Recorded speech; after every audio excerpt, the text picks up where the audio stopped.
Bismillahirrahmanirrahim. Assalamualaikum warahmatullahi wabarakatuh. Menjaga persaudaraan merupakan cermin bagi orang-orang yang beriman. Karena sesungguhnya persahabatan yang dibangun dengan keikhlasan pasti akan melahirkan persaudaraan yang abadi. Di dalam Al-Quran surah Ali Imran ayat 112, Allah subhanahu wa ta'ala mengingatkan kita, Duribat alaihimuz zillatu aynama thukifu illa bihablim minallah wa hablim minan nas. Manusia itu akan ditimpa kehinaan, kesengsaraan, bahkan hidup yang tidak nyaman, kecuali mereka memiliki hubungan yang baik kepada Allah. Hablum minallahnya baik, dan juga mereka memiliki hubungan yang harmonis dengan sesama manusia. Maka diperlukan keseimbangan dalam kehidupan ini antara hablum minallah dan hablum minan nas. Dalam Al-Quran surah Al-Hujurat ayat 10 sampai dengan ayat 12, sesungguhnya Allah subhanahu wa ta'ala memberikan kepada kita pembelajaran yang sangat berharga, betapa perlunya kita menjaga persaudaraan itu. Innamal mu'minuna ikhwatun. Sesungguhnya orang-orang yang beriman itu mereka adalah bersaudara. Fa'aslihu baina akhawaikum. Bahkan kita berkewajiban mendamaikan apabila di antara saudara-saudara kita mereka sedang tidak damai, mereka yang sedang berpecah, mereka yang sedang tidak bersatu. Justru kita wajib mempersatukan mereka kembali. Dalam berbagai hadis Nabi SAW mengingatkan kita, La yu'minu ahadukum hatta yuhibba li akhihi ma yuhibbu li nafsih. Tidak dikatakan beriman seseorang di antara kamu sehingga dia menyayangi saudara-saudaranya sebagaimana dia menyayangi dirinya sendiri. Dan banyak sekali hadis-hadis yang menganjurkan kepada kita menjaga persaudaraan itu dan kemuliaan orang-orang yang menjaga persaudaraan. Dalam satu hadis dikatakan, Mallakiya akhahu bima yuhibbu liyusirrahu bidzalika sarahullahu azza wa jalla yaumal qiyamah.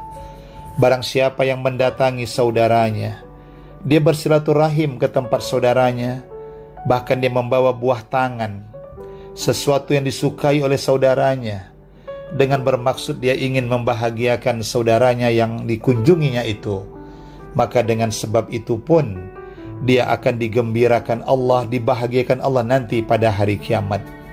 Indahnya persaudaraan itu. Bahkan Nabi pun mengatakan, Inna min mujibatil maghfirah idkhalukas surur ala akhikal muslim. Di antara perbuatan yang dapat menghapus dosa-dosamu, gembirakanlah saudara-saudaramu yang muslim.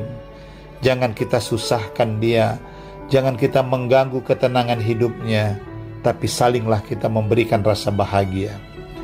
Allah subhanahu wa ta'ala memberikan kepada kita pembelajaran yang sangat berharga dalam menjaga persaudaraan itu, sebagaimana dalam surah Al-Hujurat ayat 10 sampai dengan ayat 12, bahwa suatu kaum janganlah suka mengejek kaum yang lain.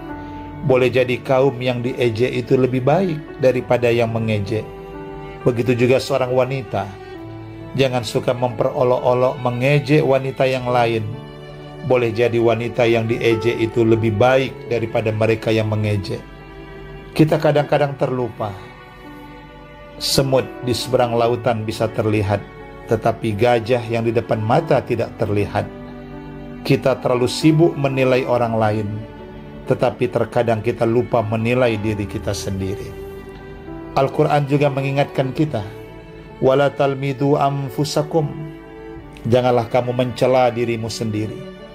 Ketika kita mengejek orang lain, ketika kita mencaci maki saudara-saudara kita, sebenarnya kita pun sedang mencaci maki diri kita sendiri. Irhamu man fil ardi yarhamkum man fis sama. Tebarkan kasih sayang kepada saudara-saudaramu yang ada di bumi ini, niscaya kamu pun disayang yang ada di langit. Almar'u ma'aman ahabba. Seseorang itu akan dikumpulkan nanti bersama orang-orang yang dia cintai di dunia ini. Sahabat yang dibangun dengan rasa persaudaraan karena Allah, maka mereka pun nanti akan bersama lagi, tidak saja di dunia ini, bahkan dalam kehidupan di akhirat. Dalam menjaga persaudaraan itu, kita juga diingatkan Allah, wala tanabadu bil alqab, janganlah kita memanggil orang dengan gelar-gelar yang tidak baik, yang kita pun tidak suka kalau dipanggil dengan gelar-gelar tersebut. Ijtanibu katsiran minadh-dhanni inna ba'dadh-dhanni ismun, jauhkan berprasangka buruk kepada orang lain, karena boleh jadi sebahagian prasangka itu adalah dosa bagi kita. Apalagi menuduh orang lain tanpa ada bukti-bukti yang menguatkan tuduhan itu. Wala tajassasu, dan jangan suka kita mencari-cari kesalahan orang lain. Kita mendengar-dengar kesalahan orang lain dan suka menyebarkan kesalahan orang lain. Wala yaghtab ba'dukum ba'dha, dan jangan pula seseorang di antara kamu menggunjing saudaranya. Dia menceritakan aib saudaranya. Ayuhibbu ahadukum ayyakula lahma akhihi maitam fakarihtumu, apakah kamu suka memakan bangkai daging saudaramu yang telah mati? Tentu kamu akan jijik karenanya. Begitulah dosanya orang yang suka menyebarkan suatu berita-berita buruk tentang orang lain, aib dari saudaranya, yang itu pun tidak tentu bisa dibuktikan kebenarannya. Dalam surah Al-Hujurat ayat 6, Allah Subhanahu wa taala mengingatkan kita, hai orang-orang yang beriman, jika datang kepadamu orang fasik membawa suatu berita, periksalah dengan teliti, agar kamu tidak menimpakan suatu musibah kepada kaum lain tanpa mengetahui keadaan yang sebenarnya. Nanti kamu akan menyesal dari perbuatan tersebut. Inilah perlunya kita lebih menjaga diri kita, menjaga lisan kita daripada hal-hal yang dapat mencelakakan diri kita dan orang lain.